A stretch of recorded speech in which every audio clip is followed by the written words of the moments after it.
Okay, in this chess tutorial I wanted to take a look at a very popular endgame position, which is how to checkmate with a king and a queen versus a lone king. Now this is significantly easier than checkmating with a king and rook versus a lone king. One of the reasons being is because the queen cannot be attacked by the king, whereas the rook can be. So, I'll show you the process of how to checkmate with a king and queen versus a lone king. Okay, so this is the position. As with the king and rook, what we want to do is we want to cut off the black king from squares. So and the way you do that is with your queen. So I'm going to do that right now. So as you can see here, with the king and rook, the king and rook position, the king needs to protect the rook. So because the king here could move over to c3 and attack the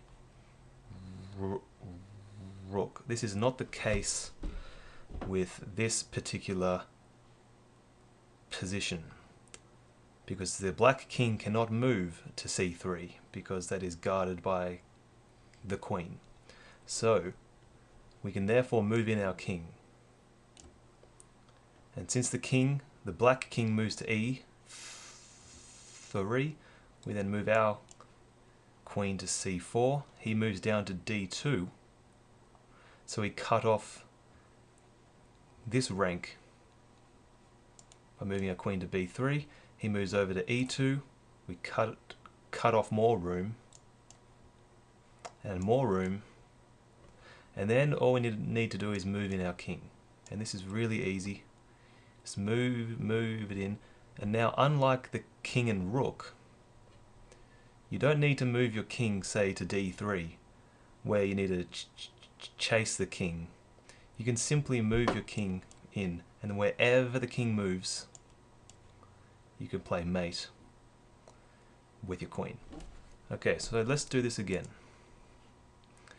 I'll just make a random move, so hopefully we can get a checkmate in some other part of the board. Okay, so you're going to cut off the king. Keep on doing it. Let's go like this. Cutting off the king.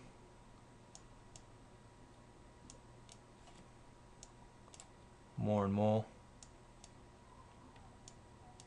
So now the king can only move between a7 and b8. So we can move in our king.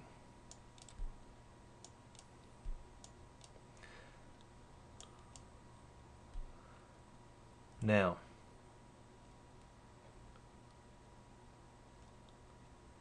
let's see. Need to be careful here. In fact, this probably wasn't the best way of doing it. So, I'm going to move my queen just for a second.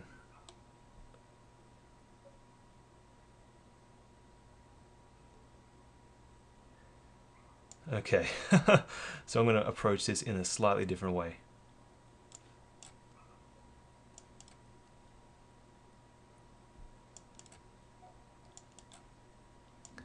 Okay, so when you watch this, disregard what I'm doing right now, because this clearly was not the best way of doing it. Okay, so checkmate. Let's try it again. I'll attempt that same process I was trying to do. Cutting off the king. Cutting off the king. Cutting off the king. So just more and more. I'll actually cut off the king like this. So now this will be easier. Rather than forcing the king to a8, which could be a bit tough to do.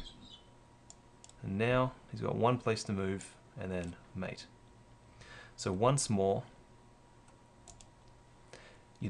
at this point you don't even need to use your king. The king's not important, so we'll try a different. I'll just waste a move, just play check, so I get a slightly different position to begin this.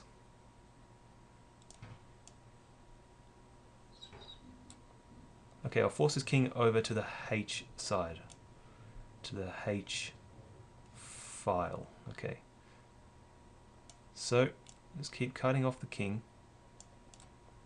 moving him in closer each time. He's got to move to G2. Okay.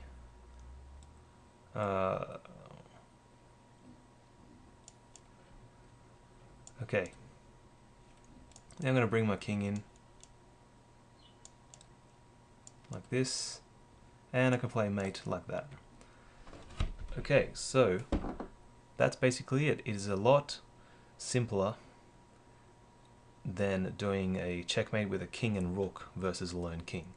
So if you have any questions about this, please feel free to send me a comment and I'll try to answer your questions as best as I can. Okay, I'll talk to you soon. Thanks.